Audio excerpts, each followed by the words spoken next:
Hi hello ನಮಸ್ಕಾರ good evening. ಎಲ್ಲರೂ ಹೇಗಿದ್ದೀರಾ? ಐ ಥಿಂಕ್ ಎಲ್ಲ ಚೆನ್ನಾಗಿದ್ದೀರಾ ಅನ್ಕೋತೀನಿ. ನಾನು ತುಂಬ ಚೆನ್ನಾಗಿದ್ದೀನಿ. Once again welcome back my YouTube channel Shweta ಅಡುಗೆ ಮನೆ. ನಾನು ನಿಮ್ಮ ಶ್ವೇತಾ ಸತೀಶ್, ಮೈಸೂರಿಂದ. ಐ ಥಿಂಕ್ ಅನ್ಕೋತಾ ಇರ್ತೀರಾ ಏನಪ್ಪ ಈ ಅವತಾರದಲ್ಲಿ ವ್ಲಾಗ್ ಸ್ಟಾರ್ಟ್ ಮಾಡ್ತಾ ಇದ್ದಾರೆ ಅಂತ. ಏನೂ ಮಾಡೋಕ್ಕಾಗಲ್ಲ, ಬೈ ನ್ಯಾಚುರಲ್ ಆಗಿ ವ್ಲಾಗ್ನ ಸ್ಟಾರ್ಟ್ ಮಾಡಿ ನಿಮಗೆಲ್ಲ ತೋರಿಸೋಣ ಅಂತ. ಗೃಹಿಣಿ ನಾನೊಬ್ಳು ಯೂಟ್ಯೂಬರ್ ಆಗಿ ಯೂಟ್ಯೂಬ್ ವಿಡಿಯೋ ಮಾಡಿಕೊಂಡು ಕುಣ್ಕೊಂಡು ನೆಕ್ಕೊಂಡು ನಿಂತಿರೋದು ಒಂದೇ ಅಲ್ಲ ನನ್ನ ಕೆಲಸ. ಅಚ್ಚುಕಟ್ಟಾಗಿ ನನ್ನ ಮನೆ ಕೆಲಸನೂ ನಾನು ಮಾಡಬೇಕಲ್ವ. ಸೊ ಹಾಗಾಗಿ ವಿಡಿಯೋ ಕೊನೆ ತನಕ ನೋಡಿ. ಏನನ್ನಿಸ್ತು ನಿಮ್ಮ ಅನಿಸಿಕೆ ಅಭಿಪ್ರಾಯನ ಕಮೆಂಟ್ ಮುಖಾಂತರ ಹೇಳಿ ಅಂತ ಹೇಳ್ತಾ, this is my natural face. ಹೆಂಗಿದೆ ನೋಡಿ, ಯಾವುದೇ ರೀತಿ ಕ್ರೀಮು ಎಂಥದ್ದು ಹಾಕಿಲ್ಲ. This is my natural face. ಅರ್ಥ ಆಯ್ತಾ? ಇಷ್ಟು ಸ್ವೆಟ್ ಆಗಿದ್ದೀನಿ ಗೊತ್ತಾ, ಅದು ನಂಗೆ ಮಾತ್ರ ಗೊತ್ತು. ಸೊ ಏನೋ ಹೇಳ್ತಾ ಇದ್ದೆ, ನ್ಯಾಚುರಲ್ಲಾಗಿ ವ್ಲಾಗ್ನ ಸ್ಟಾರ್ಟ್ ಮಾಡಿದ್ದೀನಿ ಅಂತ. ಏನಪ್ಪ ನ್ಯಾಚುರಲ್ ಅಂದರೆ, ದೇವ್ರ ಮನೆ ಕ್ಲೀನ್ ಮಾಡ್ತಾಯಿದ್ದೆ. ಅಮಾವಾಸ್ಯೆ ಇದೆ ಅಲ್ವಾ, ಸೊ ಹಾಗಾಗಿ ಅಮಾವಾಸ್ಯೆ ಪೂಜೆಗೆ ದೇವ್ರ ಮನೆ ಕ್ಲೀನ್ ಮಾಡ್ತಾಯಿದ್ದೆ. ಪ್ರತಿಯೊಂದು ತೆಗೆದು ಎಲ್ಲನೂ ತೆಗೆದು ಕ್ಲೀನ್ ಮಾಡ್ತಾಯಿದ್ದೆ. ಸುಮಾರು ಜನ ಕೇಳ್ತಾಯಿದ್ರಿ, ನೀವು ದೇವ್ರ ಮನೆಯೆಲ್ಲ ಹೇಗೆ ಕ್ಲೀನ್ ಮಾಡ್ತೀರಾ, ದೇವ್ರಿಗೆ ಹಾಕಿರೋ ರಂಗೋಲೆ ಪುಡಿ ಎಲ್ಲ ಏನು ಮಾಡ್ತೀರಾ, ಅದ್ರ ಬಗ್ಗೆ ವ್ಲಾಗ್ ಮಾಡಿ ವಿಡಿಯೋದಲ್ಲಿ ಹೇಳಿ ಅಂತ. ಸೊ ಹಾಗಾಗಿ ದೇವ್ರ ಮನೆ ಕ್ಲೀನ್ ಮಾಡ್ತಾಯಿದ್ದೆ. ರಂಗೋಲೆ ಪುಡಿ ಎಲ್ಲ ಒರೆಸ್ಕೊಂಡಿದ್ದೀನಿ. ಒಂದು ಮಡಿ ಬಟ್ಟೆ, ಇದು ದೇವ್ರ ಮನೆಗೆ ಅಂತಲೇ ಇಟ್ಬಿಟ್ಟಿರೋ ಬಟ್ಟೆಯಿಂದ ತೆಗೆದು ಒರೆಸ್ಕೊಂಡು ಆ ರಂಗೋಲೆ ಪುಡಿನ ನಾನು ದೇವ್ರ ದೀಪಗಳನ್ನ ತೊಳೆಯೋಕ್ಕೆ ಯೂಸ್ ಮಾಡ್ಕೋತೀನಿ. ಪೀತಾಂಬರ ಜೊತೆ ರಂಗೋಲೆ ಪುಡಿ ಅಲ್ವಾ, ಪೀತಾಂಬರ ಜೊತೆ ಮಿಕ್ಸ್ ಮಾಡಿ ತೊಳೆದ್ರೆ ದೇವ್ರ ಸಾಮಾನು ನೀಟಾಗುತ್ತೆ, ಕ್ಲೀನ್ ಆಗುತ್ತೆ. ಹಾಗಾಗಿ ಸೊ ಅದಕ್ಕೋಸ್ಕರ ಯಾಕೆ ವ್ಲಾಗ್ನ ಸ್ಟಾರ್ಟ್ ಮಾಡಬಾರ್ದು ಅನ್ನಿಸ್ತು, ಮಾಡಿದೆ. ಕಳಶ ಎಷ್ಟು ದಿನಕ್ಕೆ ಚೇಂಜ್ ಮಾಡ್ತೀರಾ? ಅಮಾವಾಸ್ಯೆ ಹುಣ್ಣಿಮೆ ಕಳಶ ತೆಗಿತೀನಿ. ಬಟ್ ಇವತ್ತು ಕಳಶ ತೆಗಿಯಲ್ಲ. ದೇವ್ರ ಟೇಲ್ಸ್ ಏನಿದೆ, ದೇವ್ರ ಮನೆ ಟೇಲ್ಸ್ ಎಲ್ಲ ಒರೆಸ್ಕೊಂಡು ನೀಟಾಗಿ ಮಡಿ ಬಟ್ಟೆಯಿಂದ ದೇವ್ರ ದೀಪಗಳೆಲ್ಲ ತೊಳೆದು ಇಟ್ಕೋತೀನಿ. ಪೂಜೆ ಮಾಡೋ ಟೈಮಲ್ಲಿ ಕಳಶಾಗೆ ಚೇಂಜ್ ಮಾಡಿಕೊಂಡು ಕಳಶಾಗೆ ನೀರೆಲ್ಲ ಮಾಡ್ಕೋತೀನಿ. ಸೊ ಹಾಗಾಗಿ ವ್ಲಾಗ್ನ ಸ್ಟಾರ್ಟ್ ಮಾಡಿದೆ. ಆಮೇಲೆ ದೇವ್ರ ಸಾಮಾನೆಲ್ಲ ಹೇಗೆ ಕ್ಲೀನ್ ಮಾಡ್ಕೋತೀರಾ, ಎಷ್ಟು ದೀಪ ಹಚ್ತೀರಾ ನೀವು ಡೈಲಿ ಪೂಜೆ ಮಾಡಿದ್ದೀನಿ, ದೀಪ ಹಚ್ಚಿದ್ದೀನಿ ಅಂತೀರಾ, ಎಷ್ಟು ದೀಪಗಳ ಹಚ್ಚುತ್ತೀರಾ ಅಂತ ನನಗೆ ಕಮೆಂಟಲ್ಲಿ ಹೇಳಿದ್ರಿ. ಇದು ನೋಡಿ, ಇದು ಸಪ್ರೇಟ್ ಒಂದು ಬೌಲ್ ಇಟ್ಕೊಂಡ್ಬಿಟ್ಟಿದ್ದೀನಿ. ಇದು ಅದೇ ನಾನು ಹೇಳಿದ್ನಲ್ಲ, ರಂಗೋಲೆ ಹಾಕೋ ಕೆಮ್ಮಣ್ಣು ಮತ್ತು ರಂಗೋಲೆ ಪುಡಿ ಪೀತಾಂಬರ ಮಿಕ್ಸ್ ಮಾಡಿ ಇಟ್ಕೊಂಡಿರೋಂಥದ್ದು. ಇದರಿಂದ ನಾನು ದೇವ್ರ ಮನೆ ದೀಪಗಳು, ದೇವ್ರ ಮನೆ ವೆಸಲ್ಸ್ ಎಲ್ಲ ಕ್ಲೀನ್ ಮಾಡೋದು. ದೇವ್ರ ಮನೆಗೆ ಸಪ್ರೇಟ್ ಪಾತ್ರೆ ತೊಳೆಯೋ ಸೋಪ್ ಇದೆ, ಮತ್ತು ಸಪ್ರೇಟ್ ಅದಕ್ಕೆ ಸ್ಕ್ರಬ್ಬರ್ ಕೂಡ ಇಟ್ಕೊಂಡಿದ್ದೀನಿ. ಇದು ರೆಗ್ಯುಲರ್ ಆಗಿ ನಾವು ಯೂಸ್ ಮಾಡೋ ಅಂಥದ್ದು. ಪಾತ್ರೆ ಗೀತ್ರೆ ತೊಳೆಯೋಕ್ಕೆ ಇದು, ದೇವ್ರ ಸಾಮಾನು ತೊಳೆಯೋಕ್ಕೆ ಇದು. ಸೊ ಈಗ ಇಷ್ಟು ಗಲೀಜಾಗಿದೆ ನೋಡಿ, ದೀಪ ಅಂಟಿಸ್ಬಿಟ್ಟು ಹುರಿದೋಗಿದೆ ಬತ್ತಿ ಎಲ್ಲ. ಸೊ ನಾನು ಇದನ್ನು ಹೇಗೆ ಕ್ಲೀನ್ ಮಾಡ್ತೀನಿ ಅಂತ ತೋರಿಸ್ತೀನಿ. ಈ ಥರ ಲೆಮನ್ ಸಾಲ್ಟ್ ಅಂತ ಸಿಗುತ್ತೆ. ಇದನ್ನು ಹಾಕಿ ಒಂದು 5-10 ನಿಮಿಷ ಬಿಟ್ಟು ನೀಟಾಗಿ ಉಜ್ಕೊಳ್ಳೋದ್ರಿಂದ, ಸ್ಕ್ರಬ್ಬರಲ್ಲಿ ಸ್ಕ್ರಬ್ ಮಾಡ್ಕೊಳ್ಳೋದ್ರಿಂದ ದೇವ್ರ ಮನೆ ಬೆಳ್ಳಿ ಸಾಮಾನು ಅಥವಾ ತಾಮ್ರ, ಇದು ಏನಂತಾರೆ ಕಂಚಿನ ಪಾತ್ರೆಗಳು ತುಂಬ ನೀಟಾಗಿ ಡಾರ್ಕ್ ಕಲರಲ್ಲಿ ಬರುತ್ತೆ. ಸೊ ಹಾಗಾಗಿ ನಾನು ಇದನ್ನು ಹಾಕಿಬಿಟ್ಟು ಒಂದು 5-10 ನಿಮಿಷ ಬಿಟ್ಬಿಡ್ತೀನಿ. ಅದು ಉಂತೋಷ್ಟರಲ್ಲಿ ದೇವ್ರ ಮನೆ ಟೇಲ್ಸ್ ಏನಿದೆ ಅದನ್ನೆಲ್ಲ ಕ್ಲೀನ್ ಮಾಡ್ಕೊಂಬಿಡ್ತೀನಿ. ನನಗೆ ವಿಡಿಯೋ ಮಾಡ್ಕೊಡೋಕ್ಕೆ ಚಾರು ಇಲ್ಲ, ಸ್ಕೂಲಿಗೆ ಹೋಗಿದ್ದಾಳೆ. ಸೊ ಹಾಗಾಗಿ ಎಲ್ಲ ಕ್ಲೀನ್ ಮಾಡಿ ಸಿಗ್ತೀನಿ. ಸ್ಟೇ ಟ್ಯೂನ್, ಓಕೆನಾ? ಸೊ ಅಷ್ಟರಲ್ಲಿ ನನಗೆ ಒಂದು ಮೇಲ್ ಕೂಡ ಬಂದಿತ್ತು ಯೂಟ್ಯೂಬಿಂದ, ನಂದು ಈ ವೀಕ್ ಇಷ್ಟು ವ್ಯೂಸ್, ಇಷ್ಟು ಸಬ್ಸ್ಕ್ರೈಬರ್ ಆಗಿದ್ದಾರೆ ಅಂತ. ಸೊ ಅದನ್ನು ಒಂದು ಸಣ್ಣ ಕ್ಲಿಪ್ಪಿಂಗ್ ಆ್ಯಡ್ ಮಾಡಿದ್ದೀನಿ. ಅಷ್ಟರಲ್ಲಿ ಟೀ ಮಾಡ್ತಾಯಿದ್ದೀನಿ. ಯಾರಿಗೆ ಟೀ ಅಂದರೆ ಈ ಕೆಲಸದ ಮಧ್ಯೆ ಈ ಸಣ್ಣ ಪುಟ್ಟ ಈ ಥರದ್ದೆಲ್ಲ ಬಂದುಬಿಟ್ರೆ ಸಖತ್ತು ಕೋಪ ಬಂದುಬಿಡುತ್ತೆ. ನಮ್ಮನೆ ನಲ್ಲಿ ರಿಪೇರಿ ಮತ್ತು ಫ್ಲೆಶ್ದು ನಲ್ಲಿ ಎಲ್ಲ ಹಾಳಾಗಿತ್ತು. ಅದನ್ನು ರಿಪೇರ್ ಮಾಡೋಕ್ಕೆ ನಲ್ಲಿಯವ್ರು ಬಂದಿದ್ದರು. ಅವ್ರಿಗೆ ಬಂದ ತಕ್ಷಣ ಏನಾದರೂ ಕೊಡಬೇಕಲ್ವ. ಸೊ ತಿಂಡಿ ಊಟ ಮಾಡಿ ಅಂದೆ. ಅವರೆಲ್ಲ ಬೇಡ ಬೇಡ ಅಕ್ಕ ಅಂದರು. ಟೀ ಮಾಡ್ಕೊಡಕ್ಕ, ನೀ ಟೀ ತುಂಬ ಚೆನ್ನಾಗಿ ಮಾಡ್ತೀಯ ಅಂದರು. ಶುಂಠಿ ಏಲಕ್ಕಿಕಾಯಿ 2 ಜಜ್ಜಾಕಿ ಅವರಿಗೆ ಮಸಾಲ ಚಾಯ್ ಮಾಡಿ ತೊಗೊಂಡೋಗಿ ಕೊಡ್ತಾಯಿದ್ದೀನಿ. ನನಗೆ ಮೇಲೆ ಹತ್ತಿ ಇಳಿದುನೇ ಸಾಕಾಗೋಯ್ತು. ಆಯಿತಾ, ತಗೊಳ್ಳಿ. ಸ್ವಲ್ಪ ನೀರದು ಅದು ಕುಡೀರಿ, ಏನಿಲ್ಲ. ಅವ್ರು ಇನ್ನೊಬ್ರು ಹುಡುಗ ಇದ್ರಲ್ಲ, ರೆಡಿ ಮಾಡಿಸಿ ಸಾಕಾಗಿದೆ. ಅವರು ಶಿಫ್ಟ್ ಆಗ್ತಾನೆ. ಬಟ್ ಇದೆಲ್ಲ ಹೊಸ್ದಾಗಿ ಹಾಕ್ಸಿದ್ವಿ. ಹ್ಯಾಂಡ್ಲೆಲ್ಲ ಮುರಿದಾಕಿದ್ರು. ಇವಾಗ ನಲ್ಲಿ ಮುರಿದಾಕ್ಬಿಟ್ಟು ಹೋಗಿದ್ದಾರೆ. ನಾವು ಅರ್ಜೆಂಟಲ್ಲಿ ನೋಡ್ಕೊಂಡಿಲ್ಲ. ಮನೆ ಕಟ್ಟಿ ಬಾಡಿಗೆ ಕೊಡೋದೇ ಸಾಕು, ಈ ರೀತಿ ಕೆಲಸಗಳು ಮಾಡಿಸೋದು ಸಾಕು. ನಾನು ವಿಡಿಯೋ ಮಾಡ್ಕೋಬೇಕಾಗಿತ್ತು ನಿಮಗೆ. ಸತೀಶ್ ತೊಳೆದಿರೋ ಬಾತ್ರೂಮ್ ಇದು ಟಾಯ್ಲೆಟು. ಚಂದಕ್ಕೆ ಒಂದು ದಿನಾನೂ ನಮ್ಮ ಮನೆಯಲ್ಲಿ ವಾಶ್ರೂಮಲ್ಲಿ ನೀಟಾಗಿ ನೀರು ಹಾಕಲ್ಲ. ಎಷ್ಟು ಚೆಂದ ತೊಳೆದಿದ್ದಾರೆ ನೋಡಿ. ಮೂಲೆ ಮೂಲೆ ಎಲ್ಲ ಹ್ಯಾಸಡ್ ಹಾಕಿ ಹಾಕಿ ಹಾಕಿ ಉಜ್ಜಿ ತೊಳೆದು ಇಟ್ಟಿದ್ದಾರೆ. Good Satishappa, good. ಇಲ್ಲೇನೋ ಸ್ವಲ್ಪ ಗಲೀಜಿತ್ತಂತೆ ಡೋರ್ ಹಿಂದೆ, ಎಲ್ಲ ಹ್ಯಾಸಿಡ್ ಹಾಕಿ ಉಜ್ಜಾಕಿದ್ದಾರೆ. ಇಷ್ಟೆಲ್ಲ ಕೆಲಸ, ಇಷ್ಟೆಲ್ಲ ಜವಾಬ್ದಾರಿ ನನಗೆ ಹೇಳಿಬಿಟ್ಟು ಅವ್ರು ಆಲ್ವೇಸ್ ಅವ್ರ ಕೆಲಸ ಅವ್ರು ಬ್ಯುಸಿ ಆಗಿಬಿಡ್ತಾರೆ. ನೋಡಿ, ನಾನು ಬೆಳಗ್ಗೆ ಎದ್ದು ಎಲ್ಲ ಕೆಲಸ ಮುಗಿಸಿ ಆಫೀಸ್ ರೂಮ್ ಫಸ್ಟ್ ಪೂಜೆ ಮಾಡೋಂಥದ್ದು. ಯಾವಾಗ್ಲೂ ಅವರು ಎಲ್ಲ ಸಾಮಾನು ದಿನಸಿ ಎಲ್ಲ ತಗೊಂಡು ಕುಶಾಲನಗರ ಮಡಿಕೇರಿಗೆ ಹೊರಡ್ತಾ ಇದ್ದಾರೆ. ನಮ್ಮ ಕೋಳಿಗಳಿಗೂ ಸ್ವಲ್ಪ ಮೇವು ಹಾಕೋಣ ಅಂತ ಕೋಳಿಗಳಿಗೂ ಚೂರು ಅಕ್ಕಿ ರಾಗಿ ಎಲ್ಲ ಹಾಕಿದ್ದೆ. ಬಟ್ ಅವು ಯಾಕೋ ನಂತರ ಇವತ್ತು ಮೂಡ್ ಆಫ್ ಮಾಡಿಕೊಂಡು ಏನೂ ತಿಂದೇರ ಹಂಗೆ ನಿಂತಿದ್ದಾವೆ. ಯಾಕಂತ ಗೊತ್ತಿಲ್ಲ, ಒಂದೊಂದ್ಸಲಿ ಆ ಥರ ಫೀಲ್ ಆಗುತ್ತೆ. ಸುಮಾರು ಜನ ಅಂತೀರಾ ನಿಮಗೆಲ್ಲ ಇದೆ, ಯಾಕೆ ಈ ರೀತಿ ಫೀಲಿಂಗ್ ಅಲ್ಲೋನ್ ಅಂತ ಅಂದ್ಕೊಂಡಿದ್ದೀರಾ ಅಂತ. ವಿಡಿಯೋ ಫುಲ್ಲು ನೋಡಿ ಕೊನೆ ತನಕ ನಿಮಗೇನೆ ಗೊತ್ತಾಗುತ್ತೆ. ಏನೇ ಇರಲಿ ಏನೇ ಬಿಡಲಿ, ಲಾಸ್ಟಲ್ಲಿ ನಮ್ಮ ಪ್ರೀತಿಸೋರು ನಮ್ಮ ಜೊತೆ ಇರದೇ ಇದ್ದರೆ ಅದು ಆಗೋದು ಸಹಜನೇ. ಏನು ತರಬೇಕು?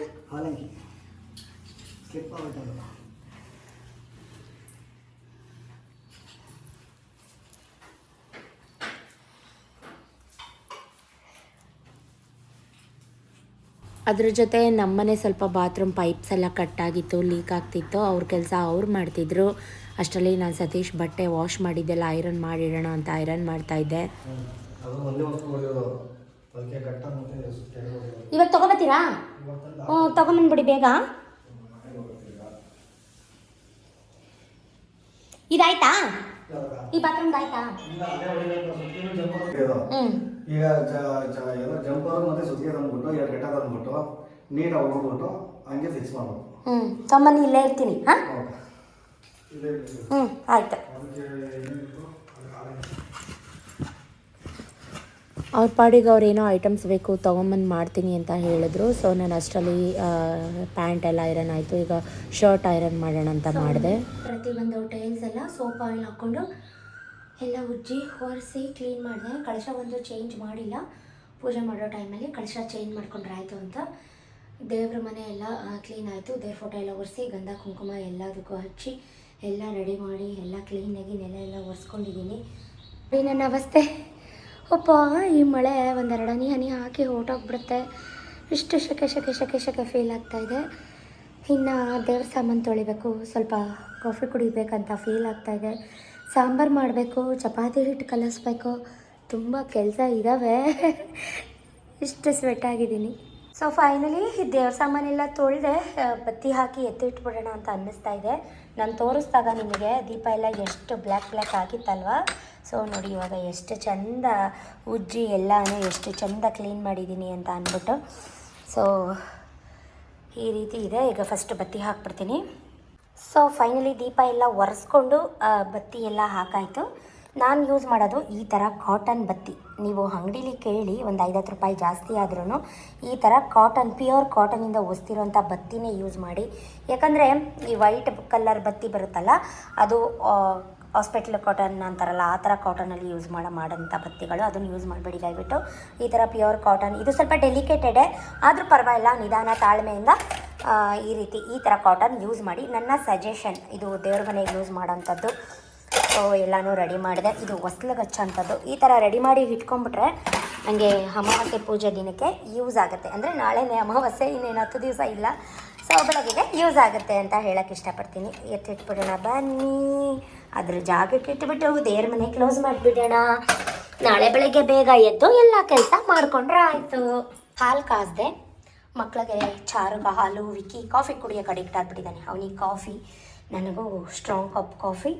ಫಸ್ಟ್ ಕಾಫಿ ಕುಡಿದು ಮುಗಿಸ್ಬಿಡ್ತೀನಿ, ಓಕೆನಾ? ಅಡುಗೆ ಮನೆ ಕೆಲಸ ನಡೀತಾ ಇದೆ.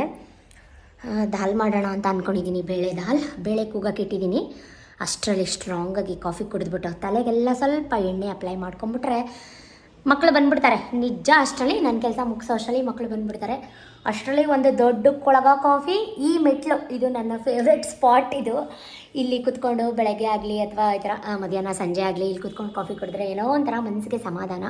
ಬೇಳೆ ಕೂಗಿದ್ರೆ 5 ನಿಮಿಷ ದಾಲ್ ಒಗ್ಗರಣೆ ಹಾಕೋದು. ದಾಲ್ ಎಲ್ಲರೂ ಮಾಡ್ತೀರಾ, ಆಂಧ್ರ ಪಪ್ ಅಥವಾ ಆಂಧ್ರ ಪಪ್ ಅಂತಲೂ ಕರಿಬೋದು, ಅಥವಾ ಬೇಳೆ ದಾಲ್ ಅಂತನಾದರೂ ಕರಿಬೋದು. ಬೇಗ ಬೇಗ ಮುಗಿಸ್ಬಿಡ್ತೀನಿ. ಎಣ್ಣೆ ಹಾಕೋಬೇಕು ತಲೆಗೆ, ಕಣ್ಣೆಲ್ಲ ಚುಚ್ಚುತ್ತಾ ಇದೆ. ನಾಳೆ ತಲೆ ಸ್ನಾನ ಮಾಡಬೇಕು ಮತ್ತೆ. ಸೊ ಅದಕ್ಕೋಸ್ಕರ ನೈಟ್ ಊಟಕ್ಕೆ ಚಪಾತಿ ಹಿಟ್ಟು ಕಲಸಿಟ್ಟೆ. ಚಪಾತಿಗೆ ಕಾಂಬಿನೇಷನ್ ಸ್ವಲ್ಪ ಬೇಳೆ ಸಾಂಬಾರಿದೆ, ಸೊ ಬೇಡ ಅಂತ ಹೇಳಿ ದಾಲ್ ಮಾಡ್ತಾಯಿದ್ದೀನಿ. ಸಿಂಪಲ್, ಒಂದೇ ಒಂದು ನೈಟ್ ಟೈಮ್ ಹಾಗಂಗೆ ಅಷ್ಟೇ. ಬೆಳಗ್ಗೆ ಬೇರೆ ಮಾಡಬೇಕು. ಬೇಳೆ ಬೇಯಿಸ್ಕೊಂಡೆ. ಸ್ವಲ್ಪ ಸೊಪ್ಪಿತ್ತು, ಅಂದರೆ ದಂಟಿನ ಸೊಪ್ಪು, ಅದನ್ನು ಮತ್ತು ಒಗ್ಗರಣೆ ಮಾಡಿಕೊಂಡು ಅದಕ್ಕೆ ಸಾಸಿವೆ, ಕರಿಬೇವು, ಕಾಳು ಮೆಣಸು, ಜೀರಿಗೆ ಒಗ್ಗರಣೆ ಮಾಡಿಕೊಂಡು ನಾವೇನು ಬೇಯಿಸಿ ಇಟ್ಕೊಂಡಿರ್ತೀವಿ ಬೇಳೆ ಹಾಕ್ಕೊಂಡು ಸೊಪ್ಪನ್ನ ತೊಳೆದು ಕಟ್ ಮಾಡಿ ಹಾಕ್ಕೊಂಡು ಸ್ವಲ್ಪ ಹಿಂಗೆ ಹಾಕ್ಕೊಂಡ್ರೆ ಸಖತ್ತಾಗಿರುತ್ತೆ. ಗಮ್ ಅಂತ ಇದೆ, ಸೂಪರಾಗಿದೆ. ಸಾಕು ಒನ್ ಟೈಮ್ಗೆ ಚಪಾತಿಗೆ, ದೋಸೆಗೆ ಏನು ಕರು ತಿನ್ಬೋದು. ಬಟ್ ಆಲ್ರೆಡಿ ಬೇಳೆ ಸಾಂಬಾರು ಇದೆ. ಸತೀಶ್ ಬೇಕಾದರೆ ಬೇಳೆ ಸಾಂಬಾರಲ್ಲಿ ತಿನ್ನಲಿ. ಬಟ್ ಈಗ ದಾಲ್ ಒಂದು ಸ್ವಲ್ಪ ಕುದಿಬೇಕು, ದಾಲ್ ರೆಡಿ ಆಗುತ್ತೆ. ಸ್ವಲ್ಪ ಹರಳೆಣ್ಣೆನ ಚೆನ್ನಾಗಿ ಬಿಸಿ ಮಾಡಿ ಈ ರೀತಿ ನತ್ತಿಗೆ ಹಾಕ್ಕೊಂಡ್ರೆ ಸಖತ್ತಾಗಿರುತ್ತೆ. ನನಗೆ ಎಣ್ಣೆ ಹಾಕೋವಾಗ ಎಸ್ಪೆಷಲಿ ನಮ್ಮಮ್ಮ ತುಂಬ ನೆನಪಿಗೆ ಬಂದುಬಿಡ್ತಾರೆ. ನಿಮಗೆಲ್ಲ ಯಾರು ನೆನಪಿಗೆ ಬರ್ತಾರೆ? ನನ್ನ ಬಟ್ಟೆ ನೋಡಿ ಫ್ರೆಂಡ್ಸ್ ಯಾವ ರೀತಿ ಆಗಿದೆ. ಇನ್ನು ಸಂಜೆ ವಾಕ್ ಹೋಗಬೇಕು ಇದೇ ಅವತಾರದಲ್ಲಿ. ಸೊ ಸುಮಾರು ಜನ ಕೇಳ್ತಾಯಿದ್ರಿ ನಿಮ್ಮ ಹೇರ್ ಕೇರ್ ರೊಟೀನ್ ಹೇಳಿ, ನಿಮ್ಗೆ 2 ಮಕ್ಕಳಾದರೂ ನಿಮ್ಮ ಹೇರ್ ಇಷ್ಟು ಚೆನ್ನಾಗಿದೆ, ನಿಮಗೆ ಗ್ರೇ ಹೇರ್ಸ್ ಇಲ್ವಾ ಅಂತ. ಸದ್ಯಕ್ಕೆ ದೇವ್ರ ಕೃಪೆ, ಇನ್ನೂ ಗ್ರೇ ಹೇರ್ಸ್ ಬರೋಷ್ಟು ವಯಸ್ಸಾಗಿಲ್ಲ. ಅಷ್ಟು ವಯಸ್ಸಾದಾಗ ನಿಜವಾಗ್ಲೂ ನನಗೂ ಕೂಡ ಕೂತ್ಕೊಂಡು ಮಾತಾಡೋಣ ಬರುತ್ತೆ ಅಂತ ಅನಿಸುತ್ತೆ. ಬಟ್ ಈಗ ಸದ್ಯಕ್ಕೆ ಬಂದಿಲ್ಲ. ಅಮ್ಮಂದು ಗಿಫ್ಟ್ ಇದು ನನಗೆ. ಅಮ್ಮನ ಜುಟ್ಟು ತುಂಬ ಚೆನ್ನಾಗಿತ್ತು ಆಯಿತಾ. ಈಗ ಸ್ವಲ್ಪ ಹುಷಾರು ತಪ್ಪಿದ ಮೇಲೆ ಸ್ವಲ್ಪ ಅಮ್ಮನಿಗೆ ಹೇರ್ ಫಾಲ್ ಆಗ್ತಾಯಿದೆ. ನಮ್ಮಮ್ಮ ಎಣ್ಣೆ ಹಾಕಿ ಮಸಾಜ್ ಮಾಡಿ ಜುಟ್ಟು ಕಟ್ಟಿದ್ರೆ ಒಳ್ಳೆ ನಿದ್ದೆ ಬರ್ತಿತ್ತು. ಸೊ ಈ ಎಣ್ಣೆ ಹಾಕೊಳ್ಳುವಾಗ, ದೋಸೆ ಚಪಾತಿ ರೊಟ್ಟಿ ತಿನ್ನುವಾಗ ಅಮ್ಮ ನೆನಪು ಬಂದುಬಿಡ್ತಾರೆ. ನಿಮಗೆ ನಿಜ ತಾನೇ, ಸುಳ್ಳು ಹೇಳಬೇಡಿ. ಲಾಸ್ಟ್ ವಿಡಿಯೋದಲ್ಲಿ ನೋಡಿದ್ರಿ, ಸತೀಶ ರಿಲೇಷನ್ ಒಬ್ಬರು ಸಂಬಂಧಿ ತೀರೋಗಿದ್ರು, ಅಲ್ಲಿ ಹೋಗಬೇಕಾಗಿತ್ತು, ಹೋಗಿದ್ವಿ ಅಂತ. ಅವ್ರದ್ದು ಕಾರ್ಯ ಇತ್ತು ನಿನ್ನೆ. ಆ್ಯಕ್ಚುಲಿ ಅಂದರೆ 12 days ಕಾರ್ಯ ಮಾಡ್ತಾರಲ್ಲ ಅದು. ಸತೀಶ್ ಒಬ್ಬರೇ ಹೋಗಿದ್ರು, ನಾನು ಹೋಗಿರಲಿಲ್ಲ. ಯಾಕಂದರೆ ನನಗೆ ಹುಷಾರಿರಲಿಲ್ಲ. ನಿಮ್ಮೆಲ್ರಿಗೂ ಗೊತ್ತು, ಹಿಂದಿನ ಬ್ಲಾಗಲ್ಲಿ ನೋಡಿದ್ರಿ. ಅಚಾನಕ್ಕಾಗಿ ಹೀಗೆಲ್ಲರೂ ನೀಟಾಗಿ ರೆಡಿಯಾಗಿ ಹೋಗಿ ಬಂದಾಗ ಈ ರೀತಿ ಆಗಿಬಿಡುತ್ತೆ. ಏನೂ ಮಾಡೋಕ್ಕಾಗಿಲ್ಲ. ಈಗ ಸ್ವಲ್ಪ ಪರವಾಗಿಲ್ಲ, ಕ್ಯೂರ್ ಆಗಿದ್ದೀನಿ. ಸುಮಾರು ಜನ ಹೇಳ್ತಾ ಇರ್ತೀರಾ ಹೇರ್ ಕೇರ್ ಟಿಪ್ ಹೇಳಿ ಅಂತ. ಟಿಪ್ ಅಂತ ನಾನೇನು ಫಾಲೋ ಮಾಡೋದಿಲ್ಲ. ನೋಡಿ ಕಾಯಿಸಿರೋದು ಇದು ಬಟ್ಲು, ಎಣ್ಣೆ ಕಾಯಿಸೋಕ್ಕೆ ಇಟ್ಕೊಂಡ್ಬಿಟ್ಟಿದ್ದೀನಿ. ಹರಳೆಣ್ಣೆ ಮತ್ತು ಕೊಬ್ಬರಿ ಎಣ್ಣೆನ ಮಿಕ್ಸ್ ಮಾಡಿ ಚೆನ್ನಾಗಿ ಜೆಂಟ್ಲಿ ಮಸಾಜ್ ಮಾಡ್ಕೊಳ್ಳಿ. ರೂಟ್ಗೆ ಬುಡಕ್ಕೆ ಹಾಕ್ಕೊಳ್ಳಿ. ಬೇಕಿದ್ದರೆ ಕೂದಲು ಶೈ ಆಗೋಕ್ಕೆ ಅಥವಾ ನೈಸ್ ಬರೋಕ್ಕೆ ಅಲೋವೆರಾ ಬರುತ್ತಲ್ಲ ಟ್ಯೂಬ್ಸ್, ಅದನ್ನು ಬೇಕಿದ್ರೆ ಆ್ಯಡ್ ಮಾಡ್ಕೊಳ್ಳಿ. ನೋಡಿ ಹೇರ್ ಫಾಲ್ ನನಗೂ ಆಗ್ತಾಯಿದೆ. ಮುಂಚೆ ಎಲ್ಲ ತುಂಬ ಚೆನ್ನಾಗಿತ್ತು ಆಯಿತಾ. ಇಷ್ಟು ಈಗ ನನ್ನ ಜುಟ್ಟು ಒಂದು ಏನಿದೆ ಇಷ್ಟು ಜುಟ್ಟು, ಇದಿಷ್ಟು ಜುಟ್ಟು ಒಂದು ಸೈಡ್ ಇತ್ತು, ಹೀಗೆ ಇಷ್ಟು ಒಂದು ಸೈಡ್ ಇತ್ತು ಆಯಿತಾ, ಇಲ್ಲಿ ತನಕ ಇತ್ತು. ಇಷ್ಟೇ ಜುಟ್ಟು ಇನ್ನೊಂದು ಸೈಡ್, ಅಂದರೆ 2 ಜುಟ್ಟು ಹಾಕೋವಾಗ ಯಾರು ನನ್ನ ಜುಟ್ಟು ಕಟ್ಟಕ್ಕೆ ಬರ್ತಿರ್ಲಿಲ್ಲ. ಮಂದ ಹಿಡ್ಕೊಳಕ್ಕಾಗಲ್ಲ, ಕೈ ಸುಸ್ತಾಗುತ್ತೆ, ನಿಮ್ಮಮ್ಮನೇ ಸರಿ, ನಿಮ್ಮಮ್ಮನ ಕೈಲೇ ಬಾಚಿಸ್ಕೊ ಅಂತ ಹೇಳೋರು. ಬಟ್ ಶಿಗೆಕಾಯಿ, ಚಿಜ್ಜಿಲ್ ಪಿಡಿ ಇದನ್ನೆಲ್ಲ ಹಾಕಿ ಅಮ್ಮ, ನಾನು ಪೀರಿಯಡ್ಸ್ ಮೆಚೂರ್ಡ್ ಆಗಿ ಕಾಲೇಜ್ ಹೋಗೋ ತನಕನೂ ನನ್ನ ಅಮ್ಮನೇ ನನಗೆ ತಲೆ ಸ್ನಾನ ಮಾಡಿಸ್ಬೇಕಿತ್ತು. ಅಮ್ಮನಿಗೋಸ್ಕರನೇ ವೆಯ್ಟ್ ಮಾಡ್ತಿರ್ತಿದ್ದೆ, ತಲೆ ಸ್ನಾನ ಮಾಡಿಸು ಬಾ ಟೈಮ್ ಆಯಿತು ಅಂತ ಕೂಗುವೆ. ಸೊ ಅದೆಲ್ಲ ಮೆಮೊರಿ. ಯಾಕಂದರೆ ನಾನು ಒಬ್ಬಳೇ ಮಗಳು ನಮ್ಮ ಅಪ್ಪ ಅಮ್ಮಂಗೆ. ನನ್ನನ್ನು ಅವರು ಹೆಣ್ಮಗು ಥರ ಬೆಳೆಸೇ ಇರಲಿಲ್ಲ, ಒಂಥರ ಟಾಮ್ ಬಾಯ್ಶ್ ಅಂತಾರಲ್ಲ. ಯಾಕಂದರೆ ಇಬ್ಬರು ತಮ್ಮ ಅಲ್ವಾ, ಅವ್ರ ಜೊತೆ ಸೇರಿ ಅವ್ರ ಥರನೇ ನನ್ನನ್ನು ಬೆಳೆಸ್ಬಿಟ್ಟಿದ್ರು. ಸೊ ಹಾಗಾಗಿ ನಾನು ಹೀಗೆ ಮಾತಾಡ್ತಾಯಿದ್ರೆ ಫೋನ್ ನೋಡಿಕೊಂಡು ಯಾವುದಕ್ಕೆ ಎಣ್ಣೆ ಹಾಕ್ತೆ ಯಾವುದಕ್ಕೆ ಬಿಟ್ಟೆ ಏನೋ ಗೊತ್ತಾಗಲ್ಲ. ಫಸ್ಟ್ ನೀಟಾಗಿ ಎಣ್ಣೆ ಹಚ್ಬಿಡ್ತೀನಿ, ಆಮೇಲೆ ಮಾತಿಗೆ ಸಿಗ್ತೀನಿ. ಓಕೆ ನೋಡಿ ಎಲ್ಲ ಇವಾಗ ಬಾಲ ಥರ ಆಗಿಬಿಟ್ಟಿದೆ. ಸುಮಾರು ಜನ ಅಂತಾರೆ ಹೇರ್ ಸ್ಟೈಲ್ ಚೇಂಜ್ ಮಾಡಿಸಿ, ಸ್ಟ್ರೈಟ್ನಿಂಗ್ ಮಾಡಿಸಿ. ನಂದು ಆ್ಯಕ್ಚುಲಿ ಸ್ಟ್ರೇಟೇ ಇದೆ, ನಾನು ಸ್ಟ್ರೇಟಿಂಗ್ ಮಾಡೋ ಅವಶ್ಯಕತೆನೇ ಇಲ್ಲ. ನೋಡಿ ತುಂಬ ಸ್ಟ್ರೇಟೇ ಇದೆ, ಅಂದರೆ ಮೇಲೆ ಸ್ವಲ್ಪ ಕರ್ಲಿ ಅಷ್ಟೇ. ಅದು ಬಿಟ್ಟರೆ ನನ್ನ ಕೂದಲು ತುಂಬ ಚೆನ್ನಾಗಿತ್ತು, ತುಂಬಾ ಚೆನ್ನಾಗಿತ್ತು. ನನ್ನ ಮದುವೆಯಲ್ಲಿ ಎಂಗೇಜ್ಮೆಂಟಲ್ಲಿ ನಾನು ಚೋಲಿನೇ ಹಾಕಿರಲಿಲ್ಲ, ಅಷ್ಟು ನಂದೇ ತಿಕ್ಕಾಗಿ ಮಂದಕ್ಕೆ ಉದ್ದಕ್ಕಿತ್ತು. ಬ್ಯಾಕ್ ಸೈಡ್ ಕುಂಡಿ ತನಕ ಬರ್ತಾಯಿತ್ತು ನನ್ನ ಜುಟ್ಟು, ಅಷ್ಟು ಚೆನ್ನಾಗಿತ್ತು. ಇವಾಗ ಶ್ಯಾಂಪೂಸ್ ನೀರು ಸೋಲಾರ್ ಗ್ಲೀಸರ್ ನೀರಿಗೆ ಹಿಂಗಾಯಿತು. ಆಮೇಲೆ ಏನೋ ಹೇಳ್ತಾ ಇದ್ದೆ, ಚೆನ್ನಾಗಿ ತಿನ್ನಿ ಫ್ರೆಂಡ್ಸ್. ಬಾದಾಮ್, ಕ್ಯಾರೆಟ್. ಸುಮಾರು ಜನ ಯಾಕೆ ಸಣ್ಣ ಆಗ್ತಾಯಿಲ್ಲ ನೀವು ಸಣ್ಣ ಆಗ್ತಾಯಿಲ್ಲ ಅಂದರೆ, ನಾನು ನಿಜವಾಗ್ಲೂ ಹೆಲ್ತಿ ವೇಲಿ ಸಣ್ಣ ಆಗೋಕ್ಕೆ ಟ್ರೈ ಮಾಡ್ತಾಯಿದ್ದೀನಿ. ನಾನು ತುಂಬ ದಪ್ಪ ಇದ್ದೆ, 85 ಇದ್ದೆ ಅರೌಂಡ್. ಇವಾಗ ನಿಜಕ್ಕೂ ನಾನು ವೆಯ್ಟ್ ಚೆಕ್ ಮಾಡಿಲ್ಲ. ನಾವು ತುಂಬ ಚೆನ್ನಾಗಿ ತಿಂದರೆ ನಮ್ಮ ಸ್ಕಿನ್ ಆಗಲಿ, ನಮ್ಮ ಹೇರ್ ಆಗಲಿ, ನಮ್ಮ ಕಣ್ಣಾಗಲಿ ತುಂಬ ಚೆನ್ನಾಗಿರುತ್ತೆ. ನನಗೂ ಈ ನಡುವೆ ಏರ್ ಫಾಲ್ ಆಗ್ತಾಯಿದೆ. ವಿಡಿಯೋ ಕಂಟಿನ್ಯೂ ಮಾಡ್ತೀನಿ, ಸ್ಟೇಟ್ ಆನ್. ಎಣ್ಣೆ ಎಲ್ಲ ಅಪ್ಲೈ ಮಾಡಾಯಿತು ನೋಡಿ. ಒಂದು ತುರುಬು ಥರ ಬನ್ ಥರ ಹಾಕ್ಕೊಂಡಿದ್ದೀನಿ. ಸ್ವಲ್ಪ ಎಣ್ಣೆನ ಈ ಥರ ಕಣ್ಣಿಗೆ, ಮುಖಕ್ಕೆ, ಯಾಕಂದರೆ ಈಗ ಫ್ರೆಶ್ ಅಪ್ ಆಗ್ತೀನಲ್ವ ಸಂಜೆ. ಸೊ ಪರವಾಗಿಲ್ಲ, ಏನಾಗಲ್ಲ, ನಮ್ಮ ಬಾಡಿ ಅಬ್ಸರ್ವ್ ಮಾಡ್ಕೊಳ್ಳುತ್ತೆ. ಲಿಪ್ಸ್ಗೆ ಈ ರೀತಿ ಒಂದು 5 ನಿಮಿಷ ಜೆಂಟಲ್ ಮಸಾಜ್ ಕೊಟ್ಕೊಳ್ಳೋದ್ರಿಂದ ಬ್ಲಡ್ ಸರ್ಕ್ಯುಲೇಷನ್ ಚೆನ್ನಾಗಾಗುತ್ತೆ. ಆಮೇಲೆ ಮಲ್ಕೊಳ್ಳೋವಾಗ ಒಂದು ಟಿಪ್ ಹೇಳ್ತೀನಿ, ಬೇಕಿದ್ರೆ ನೀವು ಯಾರ್ದು ಥಿನ್ ಐಬ್ರೋಸ್ ಇರುತ್ತೆ ಅವರು ಟ್ರೈ ಮಾಡಿ, ನಿಮಗೆ ಅದು ವರ್ತ್ ಅಂತ ಅನಿಸುತ್ತೆ, ಯೂಸ್ ಆಗುತ್ತೆ ಅಂತ ಅನ್ಕೋತೀನಿ. ಏನಂದರೆ ಹರಳೆಣ್ಣೆನ ಸ್ವಲ್ಪ ತವ್ ಬೆಚ್ಚಗೆ ಅಂತಾರಲ್ಲ, ಸ್ವಲ್ಪ ಲಿಟ್ಲ್ ಬಿಟ್ ಹೀಟ್ ಬಿಸಿ ಮಾಡಿಕೊಂಡು ಐಬ್ರೋಸ್ಗೆ ಹಚ್ಚಿ ಮಲಗೋದ್ರಿಂದ ನಿಮ್ಮ ಐಬ್ರೋಸು ನ್ಯಾಚುರಲ್ ಆಗಿ ಯಾವುದೇ ರೀತಿ ಐಬ್ರೋ ಫಿಲ್ಲಿಂಗ್ ಮಾಡ್ದಿರ ತಿಕ್ಕಾಗುತ್ತೆ. ತಿನ್ನಾಗಿರೋ ಐಬ್ರೋಸು ತಿಕ್ಕಾಗುತ್ತೆ. ಸೊ ಈ ಟಿಪ್ನ ಡೈಲಿ ಒಂದು 6 ಮಂತ್ಸ್ ಟ್ರೈ ಮಾಡಿ, ನಿಮಗೇ ರಿಸಲ್ಟ್ ಖಂಡಿತವಾಗ್ಲೂ ಗೊತ್ತಾಗುತ್ತೆ. ಸೊ ನನ್ನ ಐಬ್ರೋಸ್ ಇಲ್ಲಪ್ಪ, 2-3 ಕೂದಲಿದೆ ಅನ್ನೋರು ಇದನ್ನು ಟ್ರೈ ಮಾಡಿ ನೋಡಿ. ಮತ್ತು ಇನ್ನೊಂದು ಕೋಕೋನಟ್ ಆಯಿಲ್ ಎಲ್ಲಿ ತೊಗೋತೀರಾ ನೀವು ಅಂತ ಅನ್ನೋದಾದರೆ, ಯಾವುದು ಬ್ರ್ಯಾಂಡ್ ಯೂಸ್ ಮಾಡ್ತೀರಾ ಅನ್ನೋದಾದರೆ, ನಾನು ಯಾವುದೇ ರೀತಿ ಬ್ರ್ಯಾಂಡ್ ಅಥವಾ ಪ್ಯಾರಾಚೂಟ್ ಅಥವಾ ನಿರ್ಮಲ್ ಕೊಬ್ಬರಿ ಎಣ್ಣೆ ಈ ಥರದ್ದು ಯಾವುದೂ ನಾನು ಯೂಸ್ ಮಾಡೋದಿಲ್ಲ. ಸರಸ್ವತಿಪುರಮಲ್ಲಿ ಗಾಣ ಅಂತ ಇದೆ, ಸಿಗುತ್ತೆ. ಅದಕ್ಕೆ ನೇಮ್ ಜವರೇಗೌಡ ಪಾರ್ಕ್, ಮೈಸೂರವರಾಗಿದ್ದರೆ ಗೊತ್ತಿರುತ್ತೆ. ಅದರ ಆಪೋಸಿಟ್ ಅಲ್ಲಿ ಒಂದು ಗಾಣ ಓಪನ್ ಆಗಿದೆ. ಸುಮಾರು ಒಂದು 5-6 ವರ್ಷ ಆಯಿತು. ತುಂಬ ಚೆನ್ನಾಗಿ ರುಬ್ಬಿ ಕೊಡ್ತಾರೆ. ಕೊಬ್ಬರಿ ಕೊಟ್ಟರೆ ರುಬ್ಬಿ ಕೊಡ್ತಾರೆ, ಕೊಬ್ಬರಿ ಇಲ್ಲ ಅಂದರೂ ಪರವಾಗಿಲ್ಲ. ಅಲ್ಲಿ ರುಬ್ಬಿ ಇಟ್ಟಿರ್ತಾರೆ, ಅಂದರೆ ಮೀನ್ಸ್ ಹಾಡಿಸೋದು, ಎಣ್ಣೆ ತೆಗೆಯೋದು ಮಿಲ್ಲಿದೆ, ಅಲ್ಲಿಂದ ನಾವು ಹರಳೆಣ್ಣೆ, ಕೊಬ್ಬರಿ ಎಣ್ಣೆ ಪ್ರತಿಯೊಂದು ತರೋದು. ಸೊ ಸಖತ್ತಾಗಿರುತ್ತೆ. ಅದನ್ನು ಬೇಕಿದ್ರೆ ಈ ಮಲಬದ್ಧತೆ, ಹೊಟ್ಟೆ ನೋವು, ಮೋಷನ್ ಸರಿಗೆ ಹೋಗ್ತಿಲ್ಲ ಅನ್ನೋರು ಮಕ್ಕಳಿಗೆ ಒಂದು ಸ್ಪೂನ್ ಡೈಲಿ ಕೊಡಿ, without any chemical, cold preservative ಇರೋಂಥದ್ದು ಕೋಕೋನಟ್ ಆಯಿಲು. ಸೊ ಚಾರು ತುಂಬ ಇಷ್ಟ, ಒಂದು ಸ್ಪೂನ್ ಹೀಗೆ ಕುಡ್ಕೋತಾಳೆ ಅವಳು. ನಿಜಕ್ಕೂ ಅಡುಗೆಗೂ ಯೂಸ್ ಮಾಡ್ಬೋದು. ಸೊ ನಿಮ್ಗೆ ನೋಡಿ, ನಾನು ತೋರಿಸ್ತೀನಿ ನೋಡಿ, ಎಷ್ಟು ಕಲರ್ ನೋಡಿ ಹೆಂಗಿದೆ. ಇದು ಯಾವುದೇ ರೀತಿ ಪ್ರಮೋಷನ್ ಅಂತೂ ಅಲ್ವೇ ಅಲ್ಲ, ನಾವು ಅಲ್ಲಿ ತರೋದು, ನೀವು ಬೇಕಿದ್ರೆ ಅಲ್ಲಿ ತಂದು ಯೂಸ್ ಮಾಡಿ. ಅದು ಒಂದು ಹೇಳಬೇಕು ಅನ್ನಿಸ್ತು. ಇನ್ನೇನೋ ಮಕ್ಕಳು ಬರೋ ಟೈಮ್ ಆಯಿತು, ಎಲ್ಲ ಕೆಲಸ ಮುಗೀತು. ಈಗ ಏನು ಮಾಡ್ತೀನಿ ಅಂದರೆ, ಸ್ವಲ್ಪ ಎಡಿಟಿಂಗ್ ಇದೆ, ವಾಯ್ಸ್ ಓವರ್ ಕೊಡಬೇಕು. ಯಾವ ಆ್ಯಪಲ್ಲಿ ನೀವು ಎಡಿಟ್ ಮಾಡ್ತೀರಾ ಸಿಸ್ ಅಂದರೆ, ನಾನು ಸುಮಾರು ಜನ ಕೇಳ್ತಿರ್ತೀರಾ, ಅದಕ್ಕೆ ಒಂದು ಸಪ್ರೇಟ್ ವ್ಲಾಗ್ನ ಮಾಡ್ತೀನಿ ಖಂಡಿತವಾಗ್ಲೂ ಶೀಘ್ರದಲ್ಲೇ. ನಾನು ಟೈಮ್ ಇಲ್ಲ, ಬಟ್ ಆದರೂ ಟೈಮ್ ಮಾಡಿಕೊಂಡು ನಿಮ್ಮೆಲ್ಲರಿಗೂ ನಾನು ಮಾಡ್ತೀನಿ. ನಾನು ಇನ್ಶಾರ್ಟ್ ಆ್ಯಪಲ್ಲಿ, ನನ್ನ ಹತ್ರನೂ ಸಿಸ್ಟಮ್ ಲ್ಯಾಪ್ಟಾಪ್ ಇದೆ, ಬಟ್ ಇವಾಗ ಅದೆಲ್ಲ ಯೂಸ್ ಮಾಡ್ತಾಯಿಲ್ಲ, ಈ ಐಫೋನಲ್ಲೇ ಮಾಡ್ಕೋತಾ ಇದ್ದೀನಿ. 15 Pro Max ತೊಗೊಂಡಿರೋದೆ, ಅದಕ್ಕೆ ನನಗೆ ಎಡಿಟಿಂಗಿಗೆ ಈಸಿ ಆಗಲಿ ಅಂತ. ಸೊ ಇನ್ಶಾರ್ಟಲ್ಲಿ ಮಾಡ್ತಾಯಿದ್ದೀನಿ. ವಾಯ್ಸ್ ಓವರ್ ಎಲ್ಲ ಇನ್ಶಾರ್ಟಲ್ಲೇ ಕೊಡ್ತೀನಿ. ತುಂಬ ಕ್ಲಿಯರ್ ಆಗಿರುತ್ತೆ, ಕ್ಲಿಯರ್ ಕಟ್ಟಾಗಿ ಬರುತ್ತೆ ವಾಯ್ಸ್. ನಾನು ಯಾವುದೇ ರೀತಿ ಮೈಕೆಲ್ಲ ಯೂಸ್ ಮಾಡಲ್ಲ, ನಿಮಗೆ ಗೊತ್ತು, ನ್ಯಾಚುರಲ್ ಆಗಿ ಬರುತ್ತೆ. ಸೊ ಹಾಗಾಗಿ ನಾನು ಇನ್ಶಾರ್ಟ್ ಆ್ಯಪಲ್ಲೇ ಯೂಸ್ ಮಾಡ್ತೀನಿ ಅಂತ ಹೇಳೋಕ್ಕೆ ಇಷ್ಟಪಡ್ತೀನಿ. ಸೊ ಈಗ ಅವರು ಬರೋಕ್ಕಿಂತ ಮುಂಚೆ ನಾನು ವಿಡಿಯೋ ಎಡಿಟ್ ಮಾಡಿ ವಾಯ್ಸ್ ಓವರ್ ಕೊಟ್ಟು ಮುಗಿಸ್ಬಿಟ್ರೆ ಸರಿ, ಇಲ್ಲ ಅಂದರೆ ಸೌಂಡು ಗಜಿಬಿಜಿ ಈ ಥರ ಏನಾದರೂ ಆಗುತ್ತೆ. ಸೊ ಸ್ಟೇ ಟ್ಯೂನ್, ಅಲ್ಲಿ ತನಕ ಬಾಯ್. ಯಾಕೋ ಗೊತ್ತಿಲ್ಲ, ವ್ಯಾನ್ ಇವತ್ತು 4:45 ಆಯಿತು ಬರೋ ಅಷ್ಟರಲ್ಲಿ. ಸೆಕೆಂಡ್ ಟ್ರಿಪ್ ಕರ್ಕೊಂಬಂದರು. ಫಸ್ಟ್ ಟ್ರಿಪ್ಪಲ್ಲೇ ಕರ್ಕೊಂಬಂದ್ಬಿಡ್ತಿದ್ರು ಆ್ಯಕ್ಚುಲಿ. ಸೊ ಇವತ್ತು ಸ್ವಲ್ಪ ಲೇಟ್ ಆಯಿತು. ಬಂದಿದ ತಕ್ಷಣ ಅವನಿಗೆ 5-10 ನಿಮಿಷ ಟೈಮು ಇರೋದಿಲ್ಲ. 5 ಗಂಟೆಗೆ ಹಿಂದೆನೇ ಟ್ಯೂಷನ್ಗೆ ಓಡಬೇಕಾಗುತ್ತೆ. ಸೊ ಹಾಲು ಕುಡಿಯೋಕ್ಕೂ ಟೈಮ್ ಸಿಗಲ್ಲ ಒಂದು ದಿವಸ ಅಂತೂ. ಹೀಗಾಗ್ಬಿಡುತ್ತೆ. ಅಂಥದ್ರಲ್ಲಿ ಈಗ ನನ್ನ ಮಗಳಿಗೆ ಸ್ವಲ್ಪ ಲಂಚ್ ಬಾಕ್ಸು ತೊಳೆಯಕ್ಕೆ ಹಾಕ್ಬಿಟ್ಟು ಆಯಿಲ್ ಎತ್ಕೊಂಬ ತಲೆಗೆ ಫಸ್ಟು.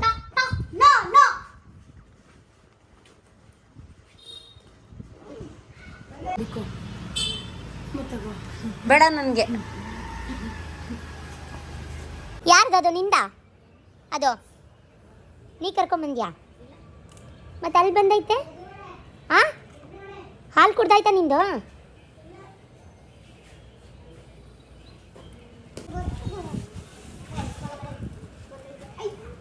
ಏಯ್ ಕಳ್ಸ ಕಡೆ,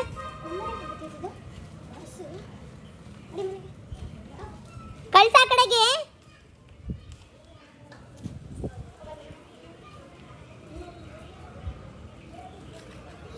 ನೀನು ಅದ್ರ ಜೊತೆ ಆಟ ಆಡೋಣ. ಅವನಿಗೂ ಸ್ವಲ್ಪ ಚಿಪ್ಸ್ ಎಲ್ಲ ಬಾಕ್ಸ್ಗೆ ಹಾಕ್ಕೊಟ್ಟೆ. ಸ್ನ್ಯಾಕ್ ಬೇಕು ಅಂತ ಹಠ ಮಾಡ್ತಾಯಿದ್ದ. ಹಾಲು ಕುಡಿದು ಹೋದ. ಇವಳು ಹಾಲು ಕುಡಿದು ಸ್ವಲ್ಪ ತಲೆಗೆ ಆಯಿಲ್ ಹಾಕೋಣ ಅಂತ ಹೇಳಿ ನಾಳೆ ತಲೆ ಸ್ನಾನ ಮಾಡಬೇಕಲ್ವ, ಹಾಗಾಗಿ ಸಂಜೆನೇ ಹಾಕ್ಬಿಟ್ರೆ ಒಳ್ಳೆಯದಾಗುತ್ತೆ ಅಂತ ಹೇಳಿ ಚೆನ್ನಾಗಿ ಹರಳೆಣ್ಣೆ ಕೊಬ್ಬರಿ ಎಣ್ಣೆ ಎಲ್ಲ ಬಿಸಿ ಮಾಡಿಟ್ಟಿದ್ದೆ. ಅವಳಿಗೂ ಕೂಡ ಫಸ್ಟು ಕೈ ಎಣ್ಣೆ ಹಾಕಿ ಆಯಿಲೆಲ್ಲ ಹಚ್ಚಿದೆ. ಬಾಕ್ಸ್ ಎಲ್ಲ ತೊಳೆದಿಡಬೇಕಾಗಿತ್ತು. ಎಲ್ಲ ಬೆಳಿಗ್ಗೆ ಕಟ್ಟಿರೋ ಡಬ್ಬಿ ಕೆಟ್ಟ ಸ್ಮೆಲ್ ಬಂದಿರುತ್ತೆ. ಸೊ ಹಾಗಾಗಿ ಡಬ್ಬಿ ಎಲ್ಲ ವಾಶ್ ಮಾಡಿ ಒಣಗಕ್ಕೆ ಇಡ್ತಾಯಿದ್ದೀನಿ. ಇಲ್ಲಾಂದರೆ ಅದೆಲ್ಲ ಕೆಟ್ಟ ಸ್ಮೆಲ್ಲು ಹಾಗೆ ಇದ್ಬಿಡುತ್ತೆ. ನಾನೆಲ್ಲ ಸ್ಟೈನ್ಲೆಸ್ ಸ್ಟೀಲ್ದೇ ಯೂಸ್ ಮಾಡೋದು, ಹಾಟ್ ಬಾಕ್ಸ್ ಥರದ್ದು. ಸೊ ಫಸ್ಟಿಗೆ ಬಾಕ್ಸ್ ಎಲ್ಲ ತೊಳೆದಿಟ್ಬಿಡೋಣ ಅಂತ ಹೇಳಿ ಯಾವುದು ಖಾಲಿ ಆಗಿರಲಿಲ್ಲ. ಎಲ್ಲ ಹಂಗಂಗೆ ವಾಪಸ್ ತೊಗೊಂಬಂದಿದ್ರು. ಅದೊಂಚೂರು ಬೇಜಾರಾಗುತ್ತೆ. ಪ್ರತಿ ಟೈಮ್ ಹೀಗೆ ಮಾಡ್ತಾರೆ ಇಬ್ಬರೂ. ಸೊ ಶೂಸು ಸಾಕ್ಸು ಪ್ರತಿ ಒಂದೂ ಎಲ್ಲ ಒಂದೇ ಕಡೆ ಗುಡ್ಡೆ ಹಾಕ್ಬಿಟ್ಟಿದ್ರು. ಎಲ್ಲ ಸಪ್ರೇಟ್ ಮಾಡಿ ನೆನೆಸ್ತಾ ಇದ್ದೀನಿ. ನೆನೆಸ್ಬಿಟ್ಟು ಎಲ್ಲ ಕೂತ್ಕೊಂಡು ಎಲ್ಲ ರಬ ಉಜ್ಜಿ ತಿಕ್ಕಿ ವಾಶ್ ಮಾಡಾಕ್ತಾಯಿದ್ದೀನಿ. ಯಾಕಂದರೆ ನಾಳೆ ಬೆಳಗ್ಗೆ ಮಮ್ಮಿ ಶೂ ತೊಳೆದಿಲ್ಲ, ಸಾಕ್ಸ್ ತೊಳೆದಿಲ್ಲ, ಕಂಪ್ಲೇಂಟ್ಗಳು ಸುರಿ ಮಳೆನೇ ಸ್ಟಾರ್ಟ್ ಆಗಿಬಿಡುತ್ತೆ. ಹಾಗಾಗಿ ಎಲ್ಲ ಹಿಂದಿನ ದಿನವೇ ತೊಳೆದು ಇಟ್ಕೊಂಬಿಟ್ರೆ ಈಗ ಸ್ವಲ್ಪ ಮಳೆಗಾಲ ಬೇಗ ಒಣಗೋದು ಇಲ್ಲ. ಮಳೆ ಸೋನೆ. ಸೊ ಹಾಗಾಗಿ ಎಲ್ಲ ತೊಳಿತಾ ಇದ್ದೀನಿ. ಎಲ್ಲಿಂದ ವಿಡಿಯೋ ಮಾಡಿದ್ದಾಳೆ ನನ್ನ ಮಗಳು ಏನಾದರೂ ಅನಿಸಿದ್ರೆ ಕಮೆಂಟಲ್ಲಿ ಹೇಳಿ, ಕಾಯ್ತಾ ಇರ್ತೀನಿ. ಇದು ನಿಮಗೆಲ್ರಿಗೂ ಒಂದು ಟಾಸ್ಕ್. ಬಟ್ಟೆ ಎಲ್ಲ ಒಗ್ದಾದ್ಮೇಲೆ ಒಣಗಕ್ಕೆ ಹಾಕಲೇಬೇಕಲ್ವ. ಸೊ ಹಾಗಾಗಿ ಎಲ್ಲ ನೀಟಾಗಿ ಹಿಂಬಡಿಸಿ ಒಣಗಾಕ್ತಾಯಿದ್ದೀನಿ. ನೋಡಿ ಎಷ್ಟು ಸೂಜು. ಇಷ್ಟು ದಿನ ಏನೋ ಒಂಥರ ಬಟ್ಟೆ ಒಗೆಯೋದು, ಲಂಚ್ ಬಾಕ್ಸ್ ಕಟ್ಟೋದು, ಶೂಸು ಸಾಕ್ಸು ತೊಳೆಯೋದು ಯಾವುದು ಇರ್ತಿರ್ಲಿಲ್ಲ. ಈಗ ಮತ್ತೆ ಎಲ್ಲ ನೀಟಾಗಿ ಒಂದು ಕಡೆಯಿಂದ ಮನೆ ಕಸ ಎಲ್ಲ ಗುಡಿಸ್ಕೊಂಡು ಮನೆಯೆಲ್ಲ ಮಾಪ್ ಮಾಡ್ಕೋತಾ ಇದ್ದೀನಿ. ಆದಷ್ಟು ಇವತ್ತಿನ ದಿನ ಫುಲ್ ಆ್ಯಕ್ಟಿವ್ ಆಗಿ ನನ್ನನ್ನು ನಾನು ಕೆಲಸದಲ್ಲಿ ತೊಡಗಿಸ್ಕೋಬೇಕು ಅಂತ ಡಿಸೈಡ್ ಮಾಡಿ ಇಷ್ಟು ಕೆಲಸ ಸಂಜೆ ಮಧ್ಯಾಹ್ನದಿಂದ ಮಾಡ್ತಾಯಿದ್ದೀನಿ. ಯಾಕೋ ಗೊತ್ತಿಲ್ಲ, ಇವತ್ತಂತೂ ನಿಜವಾಗ್ಲೂ ತುಂಬ ಬೇಜಾರಾಗ್ತಾಯಿತ್ತು ನನಗೆ. ಸ್ವಲ್ಪ ಹೊತ್ತು ಅವಳಿಗೆ ಓದಿಸ್ತಾ ಇದ್ದೆ.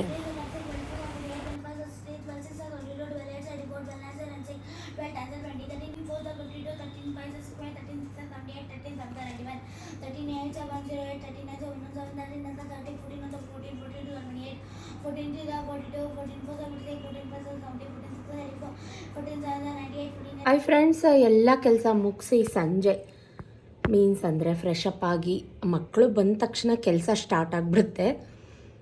ಅವರಿಗೆ ಸ್ನ್ಯಾಕ್ಸ್ ಕೊಟ್ಟು ಹಾಲು ಮಾಡಿಕೊಟ್ಟು ವಿಕ್ಕಿ ಟ್ಯೂಷನಿಗೆ ಹೋದ್ಮೇಲೆ ಚಾರುಗೆ ಸ್ವಲ್ಪ ಹೊತ್ತು ಕೂತ್ಕೊಂಡು ಓದಿಸ್ಕೊಂಡು ಬರೆಸ್ಕೊಂಡು ಯೂನಿಫಾರ್ಮ್ಸ್ ಒಗೆದು ಶೂಸ್ ಎಲ್ಲ ಒಗೆದು ಬಾಕ್ಸ್ ತೊಳೆದು ಯಪ್ಪ ನಾನು ಫ್ರೆಶ್ ಅಪ್ ಆಗಿ ಎಲ್ಲ ಕೆಲಸ ಮುಗಿಸಿ ವಾರ ಪೂಜೆ ಏನಿಲ್ಲ, ನೀವು ನೋಡಿದ್ರೆ ದೇವ್ರ ಮನೆ ಎಲ್ಲ ಕ್ಲೀನ್ ಮಾಡಿದ್ದೀನಿ.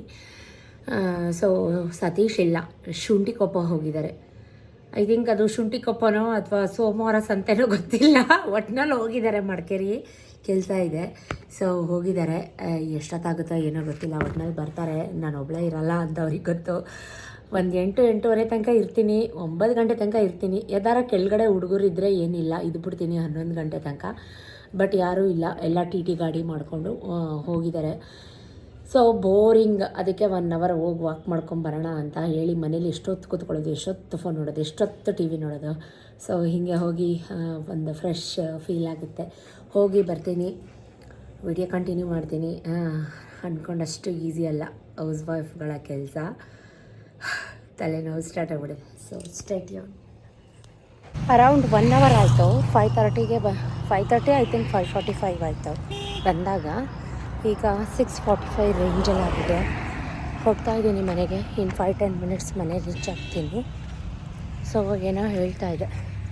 ಸುಮಾರು ಜನ ಅನ್ಕೋತೀರಾ ಯು ಆರ್ ಸೋ ಲಕ್ಕಿ, ತುಂಬ ಒಳ್ಳೆಯ ಗಂಡ, ಮನೆ, ಹಣ, ಆಸ್ತಿ, ಚಿನ್ನ, ಒಡವೆ ಎಲ್ಲ ಇದೆ ಅಂತ.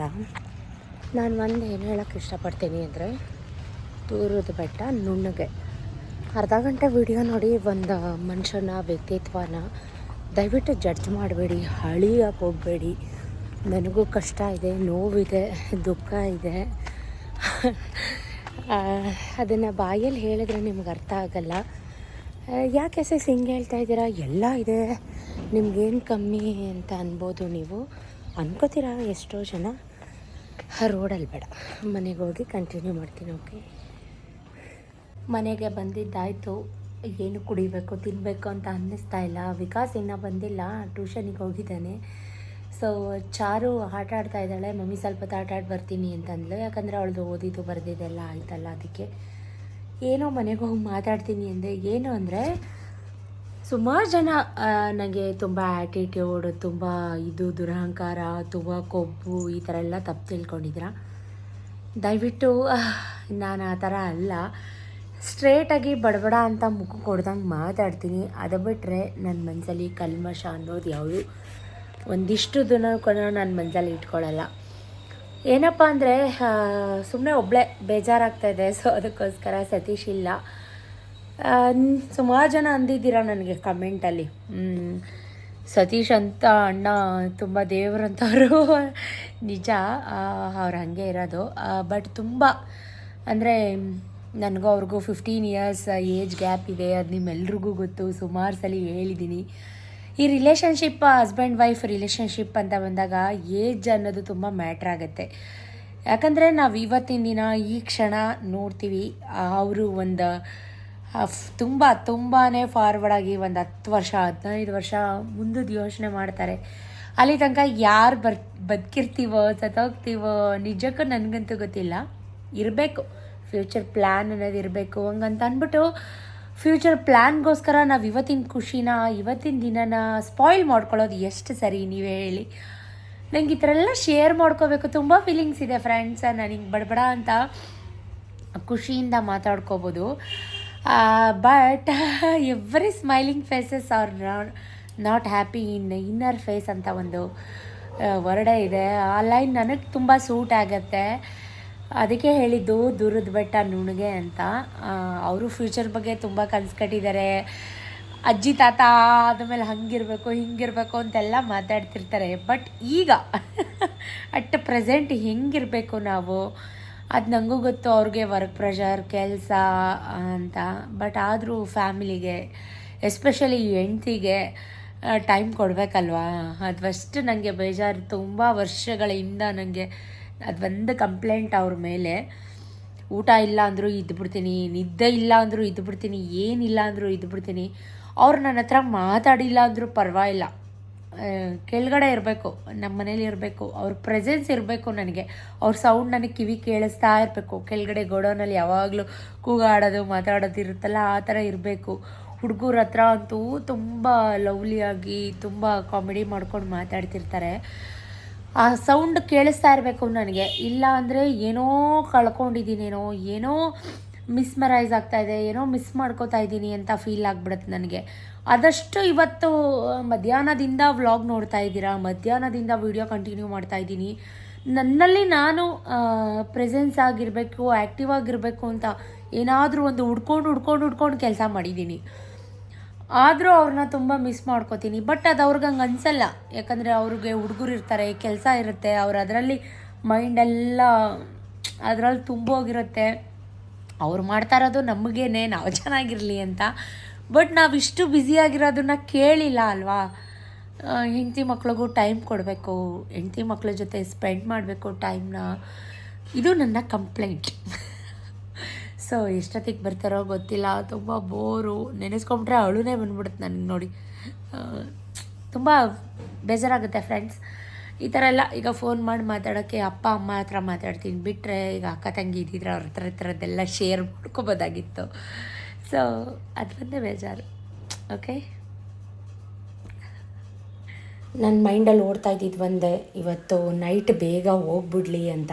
ಸೊ ಮಕ್ಳಿಗೂ ಕೂಡ ಬಿಸಿ ಬಿಸಿ ಚಪಾತಿ ಮಾಡಿ ದಾಲ್ ಜೊತೆಗೆ ಹಾಕ್ಕೊಟ್ಟೆ. ಅವರಿಬ್ಬರು ಕೂಡ ತಿನ್ಕೊಂಡು ಟಿ ವಿ ನೋಡಿಕೊಂಡು 8:30 ತನಕ ಇದ್ದರು. ಬೇಗ ಮಲಗಿಸ್ದೆ, ಯಾಕಂದರೆ ಬೇಗ ಎಬ್ಬರಿಸ್ಬೇಕು. ಸೊ ಹಾಗಾಗಿ ಇಲ್ಲಾಂದರೆ ಬೆಳಗ್ಗೆ ಎದ್ದೇಳೋಕ್ಕೆ ಹಠ ಮಾಡ್ತಾರೆ.